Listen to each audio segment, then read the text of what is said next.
एलवाड़ एलवाड़ हमारी मांगे एलवाड़ हमारी मांगे। कि आज़ाद मैदान में जो ये इतना बड़ा आंदोलन है, ये सबसे बड़े पहले तो बहुत दुख की बात है कि ये जो बीएमसी की ओर से चांदीवली विधानसभा के अंदर ये लॉजिंग एंड होटल के ऊपर जो अवैध कार्रवाई हो रही है वो सरासर गलत है। इसी कारण ये लोग यहाँ पे ये आंदोलन कर रहे हैं और इनका हक भी है आंदोलन करने का। सर, ये तो अनधिकृत काम है, इसके ऊपर तो बीएमसी कार्रवाई करेगी। इसके बारे में आप कैसे उनको अगेंस्ट कर सकते हैं? देखिए, अनधिकृत जो काम जो है ना, वो सिर्फ लॉजिंग एंड होटल का ही नहीं है, पूरे मुंबई में लाखों इस तरह के कार्य है। और चांदीवली की अगर बात करें तो 50-60 हज़ार तो सबके ऊपर कार्रवाई होनी चाहिए। सिर्फ इन्हीं को टारगेट करना ये कौन सा न्याय है? तो ये मेरे हिसाब से इस तरह की कार्रवाई स्थगित करनी चाहिए उनको, बीएमसी को। जो हो रही है वो गलत हो रही है। ये और क्या जो वार्ड ऑफिसर है उनसे या फिर लाइसेंस डिपार्टमेंट या बिल्डिंग डिपार्टमेंट से आप जाके निवेदन दिया या आपकी बात उनके सामने रखी है क्या? एल वार्ड के वार्ड ऑफिसर मिस्टर हेरलेकर से मेरी डायरेक्ट फ़ोन पे बात हुई है।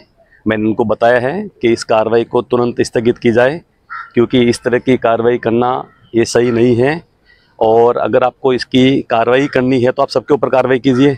सिर्फ आप इन्हीं को टारगेट बना रहे हो, इसका मतलब क्या है? आपको कहीं से ऊपर से कुछ प्रेशर है क्या, या किसी का दबाव है, या किसी दबाव में आप काम कर रहे हो? तो उन्होंने मुझे बोला है कि मैं 7 दिन के लिए बाहर जा रहा हूँ, चौधरी जी मैं आने के बाद आपसे बात करता हूँ। मैं बोला बात भले कीजिए, अपने ऑफिसर को बोलिए ये कार्रवाई को तुरंत आप इसको स्थगित कीजिए, और इसके बाद में जो कार्रवाई करनी है तो आके एक बार मिल के बात कीजिए हमारे में। कार्रवाई से पहले कुछ नोटिस वगैरह दी थी? कार्रवाई के पहले आप लोगों ने इन्होंने नोटिस दिया है उनको, इसके ऊपर भी शायद इनकी कुछ कार्रवाई हुई नहीं है, फिर भी वो लोग अपनी कार्रवाई चालू रखी है। इसके लिए कल मैं यहाँ पे आया था और ये सब मैंने सुना इनके बाद में, तो मेरा ये जानकारी में मैंने पूरा बात लिया है और मैं इस बात को लेके ऊपर सीएम या डीसीएम तक भी जा रहा हूँ। यहाँ जो आप यहाँ पे अनशन के लिए बैठे, आपकी डिमांड क्या है? देखिए, यहाँ पे अनशन पे बैठना किसी का शौक नहीं है, क्योंकि हर परिवार जब बेघर होता है ना तो हर आदमी आके बैठता है और इनका राइट है। क्योंकि सिर्फ इन्हीं के ऊपर कार्रवाई करनी ये कहाँ तक सही है? एक मिनट, ये जो अभी ये कार्रवाई हो रही है इसके पीछे आपको लगता है कि किसी पॉलिटिक्स या राजनीति का हाथ है? देखिए, वो मैंने उनको बात की है बीएमसी वार्ड ऑफिसर को कि आप हमें बताइए, इसका हमें जवाब चाहिए। आप ये किसके दबाव पे या किसके कहने पे आप ये सिर्फ लॉजिंग ऑन होटल के ऊपर आप कार्रवाई कर रहे हो? ये जो लॉजिंग बोर्डिंग वाले हैं, जो एक ऑर्गेनाइजेशन है, वो किसी पार्टी के मेंबर है? देखिए, किसी पार्टी के मेंबर होना या नहीं होना, उन पर ये कार्रवाई हो रही है। देखिए, किसी पार्टी का मेंबर होना या नहीं होना, क्योंकि ये लोकतंत्र है, बराबर ना। यहाँ पे कोई किसी को बोल नहीं सकता कि कोई कौन किस पार्टी से है। आजकल लोकतंत्र को दबाया जा रहा है, ये तो जग जाहिर है, तो इसकी वजह से उन पर कार्रवाई हो सकती है। तो इसके बारे में आप क्या ख्याल रखते हैं? देखिए, मैं आपको पहले ही बता चुका हूँ कि इनके ऊपर ही कार्रवाई नहीं होनी चाहिए, और अगर इनके ऊपर अगर ये कार्रवाई हो रही है तो उनको एकदम लीगल जवाब दे, बताए ना कि आपके ऊपर कार्रवाई क्यों हो रही है। तो वही तो बीएमसी को हम लोग मांग कर रहे हैं कि आप इन्हीं के ऊपर कार्रवाई क्यों कर रहे हो? लॉजिंग बोर्डिंग का जो आपके लिए कुछ गाइडलाइन दिए है क्या उन्होंने? मैं उनको वही पूछा हूँ कि लॉजिंग बोर्डिंग के लिए आपके पास में क्या गाइडलाइन है, आप इनको बता दीजिए। आपके पास में कुछ है, अगर कि आपको अगर लगता है कि ये इलीगल है तो इनको लीगल कैसे किया जाए, आप इनकी मदद कीजिए। इनकी जो भी इनकी फी है वो लोग भरने को रेडी है। टोटल कितने होटलों पे कार्रवाई हुई है और कितने बाकी है? अभी तक कितनी 16 हुई ना, 15 पे कार्रवाई हुई है, और अभी इन्होंने और भी सबको नोटिस देके रखा है। बट लेकिन इस कार्रवाई को इनको स्थगित करने के लिए मैंने मांग रखी है, और इस मांग को उनको मानना पड़ेगा, क्योंकि इस तरह की कार्रवाई मुंबई में नहीं हो सकती। अभी ये अनशन को आपको 8 दिन हो गया, और कितने दिन ये अनशन चलेगा? और अगर पालिका आपकी डिमांड नहीं मानती है तो आप अगला कदम क्या होगा? देखिए, पालिका को इस डिमांड को मानना पड़ेगा, क्योंकि पर्टिकुलरली लोकतंत्र के अंदर किसी एक ही को टारगेट करना ये सही नहीं है। आप अगर बोलते हैं कि ये इलीगल है तो आप बताइए लीगल के लिए इनको क्या करना है, या फिर अगर ये इलीगल है तो 50,000 इलीगल है, क्या उनके ऊपर आपने कार्रवाई की क्या? क्या पूरे मुंबई पे आपने कार्रवाई की क्या? क्या आपको ऊपर से हाई कोर्ट से कुछ ऑर्डर है क्या, आदेश है क्या? तो हम इसके लिए कुछ करते ना। मेरा नाम इमरान अली बहादुर खान है, होटल एसोसिएशन का अध्यक्ष हूँ मैं। हम लोग 8 दिन से इधर पे बैठे हैं, लेकिन कोई हम लोगों को पूछने के लिए नहीं आया। आज हमारे बीच जो है महासचिव जितेंद्र भाई बीजेपी के हमको आके आश्वासन दिए कि ये कार्रवाई हम लोग रोकेंगे। तो हम लोग बहुत खुश हुए, कल भी आए और आज भी आए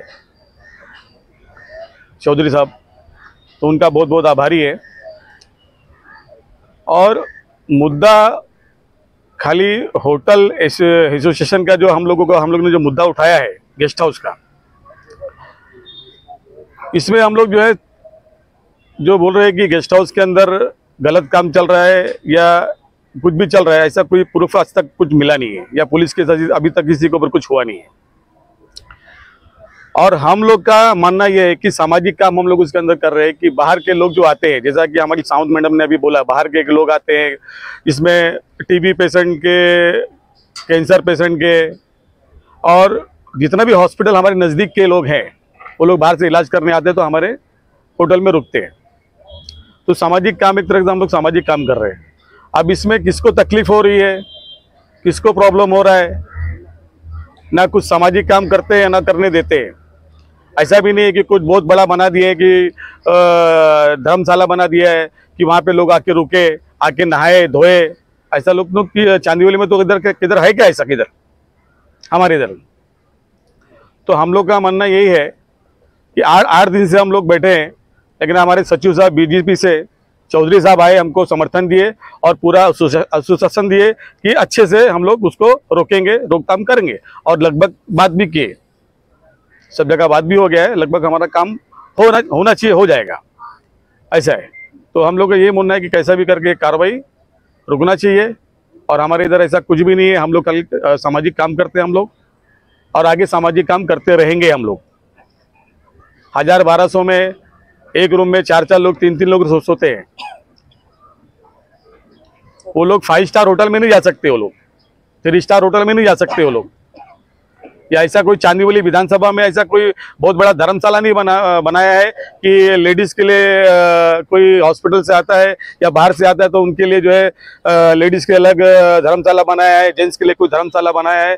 तो सामाजिक काम लोग वहाँ पे कर रहे हैं। सामाजिक काम तो हम लोग वहाँ पे चांदीवली में कर रहे हैं। सामाजिक काम हम लोग कर रहे हैं वहाँ पे कि कम से कम चार्ज लेते हैं, और वो जो सर्विस देते हैं उस सर्विस में हम लोग को थोड़ा बहुत पैसा मिलता है।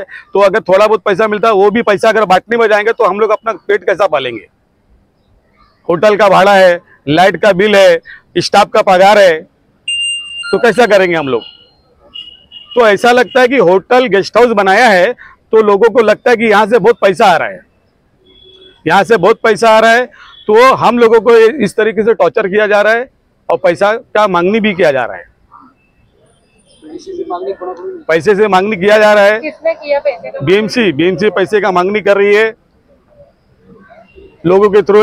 जो उनके एजेंट लोग हैं उनके थ्रू लोगों के, हमारे होटल के लोगों के पास जा रहे हैं, पैसे का मांगनी भी चालू है लोगों का। लेकिन हमारे चौधरी साहब बीजेपी से जो अपना आए और हम लोग को समर्थन दे, आश्वासन दे, तो हम लोग को पैसे की मांगने की कुछ वहाँ होटल पे हर होटल पे जाते हैं वो लोग, पैसे की मांगनी करते हैं वो लोग। लेकिन कितना बोले, कितना अमाउंट मांगने हैं या कुछ? मांगने का तो 5 लाख भी मांगते हैं, 4 लाख भी मांगते हैं, 3 लाख भी मांगते हैं, जाके होटलों पे। कार्रवाई रोकने का पैसा मांगते हैं। हाँ, कार्रवाई रोकने का पैसा मांगते हैं ऐसा। बिल्डिंग डिपार्टमेंट का जो एग्जीक्यूटिव इंजीनियर है उनका नाम बताइए, एई का नाम बताइए, सब इंजीनियर और जेई का नाम बताइए। अभी जेई वगैरह का नाम अभी अपन नहीं बताएंगे, क्योंकि उनके जो कुछ दलाल जो है, अभी बीएमसी के दलाल जो बाहर के जो है, उन लोगों का चालू है ऐसा लोगों को होटल पे बोलना चाहो। अभी किसी का नाम वो लोगों ने अभी डायरेक्ट हमको आके बोला नहीं है, इनडायरेक्ट। हाँ। ओके, धन्यवाद।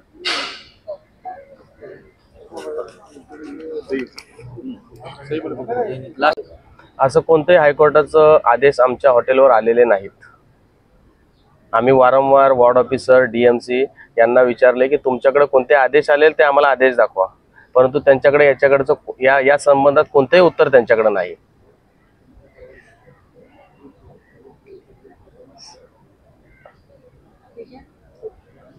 आंदोलन काय आहे, कशाबद्दल त्याच्याबद्दल सविस्तर मी या असोसिएशनचा सचिव म्हणून कार्यभार बघतो. माझं नाव रवींद्र जगदाळे.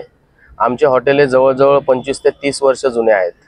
25 ते 30 वर्ष जुने हॉटेल असताना तर आत्ताच यांना कुठून जाग आली की हे अनधिकृत आहे आणि अधिकृत आहे. मग 20 वर्ष आधी जेव्हा हे हॉटेल बनले होते तेव्हा हे कुठे होते? जेव्हा माणूस एक वीट जरी ठेवतो तर लगेच मुकादम जेई सदर ठिकाणी महानगरपालिकेचा येतो. त्या टायमाला ते पैसे घेतात, व्यवहार करतात आणि मुबोली परमिशन देतात. तेव्हा आम्ही बांधतो. जर त्या टायमाला जर यांनी हे बांधकामे थांबवली असती की नाही बाबा हे जे तुम्ही करत आहे हे चुकीचं आहे, तुम्ही करू नका, तर आम्ही हे बांधकामं केलीच नसती.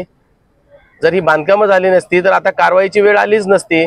तर याप्रमाणे ही कारवाई जी आहे ती पूर्णपणे चुकीची आहे. आणि जर यांना असं वाटतं की नाही ही बांधकामावर कारवाई केलीच पाहिजे तर सर्वात पहिली 25 वर्ष अगोदर जे ऑफिसर आले होते, जे सहाय्यक आयुक्त होते, जे DMC होते, जे जेई होते, जे ड्युटी ऑफिसर होते, जे मुकादम होते, पहिले त्यांची इन्क्वायरी करा की तुम्ही पैसे घेऊन कशी मुबोली परमिशन दिली. 25 वर्ष एवढे ऑफिसर झोपले होते का? दर 3 वर्षाला नवीन ऑफिसर येतो, त्या नवीन ऑफिसरला ती बांधकामं दिसत नाही का? तर आजच हे कसे यांना बांधकामं दिसायला आली? तर या बांधकामामागे मोठे राजकारण आहे. तर ते राजकारण आम्हाला माहिती पडायचं आहे. त्यामुळे आम्ही इथे आझाद मैदानात आंदोलनाला बसलेलो आहे. आता ज्या ठिकाणी कारवाई चालू आहे तिथे सरसकट सगळ्याच लॉजिंग बोर्डिंगवरती ही कारवाई करण्यात येत आहे का? नाही, काही ठराविक लॉजिंग बोर्डिंगवर कारवाई करण्यात येत आहे. काय कारण सांगितले यामागे? कारण काहीच सांगत नाही. हे आम्ही आमच्या कायद्याप्रमाणे करत आहे. आम्हाला कारण विचारू नका, हे त्यांचं उत्तर आहे. ज्यांच्यावर कारवाई केलेली नाहीये ते अधिकृत आहेत का? ते शासन सांगू शकतं, आम्ही शासन सांगू शकत नाही. ही कारवाईच अनधिकृत आहे असं तुमचं म्हणणं? ही कारवाईच अनधिकृत आहे. मुंबई शहरामध्ये जवळजवळ 90% अनधिकृत बांधकामे आहेत. तेवढी सर्व बांधकामे महानगरपालिका पाडू शकते का? एवढी सर्व बांधकामे जेव्हा होतात तेव्हा ते काय झोपलेले असतात का? तर आताच कुठं त्यांना जाग आली? तर यांना हे जाग आली की यांना कोणी जागवून दिलं की बाबा यांच्यावरच कारवाई करा, आम्ही त्याच्या मार्गावर आहे. तो जेव्हा मार्ग आम्हाला भेटेल तर ऑटोमॅटिकली आमचे जो प्रॉब्लेम आहे तो सॉल्व्ह होऊन जाईल. कोरोना काळात या सर्व बोर्डिंग लॉजिंगनी महानगरपालिकेला सहकार्य केल्याचं समजतंय. म्हणजे तेवढा मोठा बेस असताना आज पालिका तुमच्यावर कारवाई का करते त्याचा जाब तुम्ही विचारलात का? आम्ही विचारलो ना. कोरोना काळामध्ये जेव्हा आमचे हॉटेल जे आहेत ते सर्व एअरपोर्टच्या लगत आहेत. एअरपोर्टच्या लगत असल्यामुळे एअरपोर्टवरून जेवढे पॅसेंजर येतात, जेवढे गेस्ट येतात त्यांना क्वारंटाईन करण्यासाठी आमचे हॉटेल मागितले. तेव्हा आम्ही आमच्या स्वखुशीने त्यांनी जेवढे पैसे ठरवले त्या पैशामध्ये आम्ही त्यांना हॉटेल दिले. आम्ही तेव्हा काही विचार केला नाही, कारण त्या टायमाला परिस्थिती अशी होती की सर्वांवरती भावना आली होती. तर आम्हाला मदत करणंच भाग होता. तर आम्ही त्याप्रमाणे मदत केली. परंतु आता पालिका असं का करत आहे ते आम्हाला त्या काय माहिती नाही. किती दिवस झाले हे लॉजिंग बोर्डिंग बंद आहे आणि या कारणामुळे किती तुमचे वर्कर आहेत तुमचे किती काम करताय आणि किती कुटुंबावर याचा परिणाम होतो? जवळजवळ 1 महिना झाला लॉजिंग बोर्डिंग बंद आहे आणि 15 लॉजिंग बोर्डिंगवर कारवाई झालेली आहे. एका लॉजिंग बोर्डिंगमध्ये जवळजवळ 10 परिवार काम करतं. 10 परिवार म्हणजे विचार करा, 150 परिवार काम करते. 150 परिवारांच्या पोटावर पूर्ण हे झालेली आहे. सर्व घरी बसलेले आहेत. कुठून त्यांना अन्न भेटेल ते माहिती पडत नाही येतं. आता असं झालंय की भीक मागा नाहीतर एक काम करा, स्वतः जाळून घ्या, अशी परिस्थिती आलेली आहे. तर शासन कधी जागणार आहे आम्ही त्याची वाट बघत आहे. का मेल्याच्या नंतर शासन जागणार आहे का? ते बोलतात ना क्रांती कोणतरी मरतो तेव्हा क्रांती होते, असं काही आहे का? जी भूमिका बोलायला गेली तर माझे मिस्टर संदीप मोरे हे हॉटेलमध्ये 10 वर्षापासून सर्व्हिसला होते. आता घरी बसलेत, ते महिना झाला. त्यामुळे एरियामध्ये रेंटने राहतो आता सध्या. तर त्यामुळे खूप प्रॉब्लेम चालू आहे घरी. मुलीच्या शाळेची फी पेंडिंग आहे. 1 महिना शाळेचा वाढला, त्यामुळे शाळेची फी भरू शकलो नाही आम्ही. कारण की काम थंड असल्यामुळे सॅलरी आलीच नाही ना. जेव्हा काम व्यवस्थित असेल तर पगार येऊ शकतो घरामध्ये, हा विषय झालाय. पण या आंदोलनात आता तुम्हाला असं वाटतं का तुमच्या मागण्या मान्य होतील? मागण्या पूर्ण झाल्याच पाहिजे, आमच्या हीच इच्छा आहे. कारण की कमी शिकलेल्या लोकांना मुंबईसारख्या एरियामध्ये नोकरी नाहीये. जे जास्त शिकलेत त्यांनाच नोकरी मिळते. आणि आम्ही जिथे काम करतात तिथे त्यांना सॅलरी चांगली आणि विश्वासू लोक असल्यामुळे तिथे हक्काने कामाला जातात. ते जरी थोडं लेट झालं तरी ते ऍडजस्ट करून घेऊ शकतात असं. पण तो सर्व अनधिकृत एरिया म्हणून पालिकेने घोषित केला आहे. मग तुम्ही पालिकेच्या विरोधात जाणार का? हो, विरोधात जायला तयार आहे आम्ही. कारण की माझं राज्य मंत्र्यांना एकच सांगणं आहे की जे काय तुम्ही करताय ते चुकीचं आहे. सर्वांना सेम न्याय मिळाला पाहिजे एवढीच इच्छा आहे माझी बस. 8 दिवस झाले आज उपोषणाला, तुम्ही पण बसला? हो 8 दिवस झाले उपोषणाला आहे. पण तुमचं आंदोलन सुरू राहणार आहे? हो आहे ना, मी सोबतच आहे. सुरू राहणार आणि जर जोपर्यंत तुमच्या न्याय मागण्या मिळत नाही तर तुम्ही पुढचं पाऊल काय असेल? जोपर्यंत मागणी मिळत नाही तोपर्यंत आंदोलन सुरू करावं हेच ठरवलंय आम्ही. जर झालं तर चांगलीच गोष्ट आहे. आमची हीच इच्छा आहे की लवकरात लवकर आम्हाला न्याय मिळावा बस. याबाबत तुम्ही कोणत्या नेत्याची, मंत्र्यांची भेट घेतलीत का? नाही, अजूनपर्यंत 8 दिवस झाले ते कोणीच आले नाही. सर आले होते काल, त्यामुळे बरं वाटलं सरांना भेटून. ह्याच्या अगोदर तर कोणीच आलं नाही इकडे.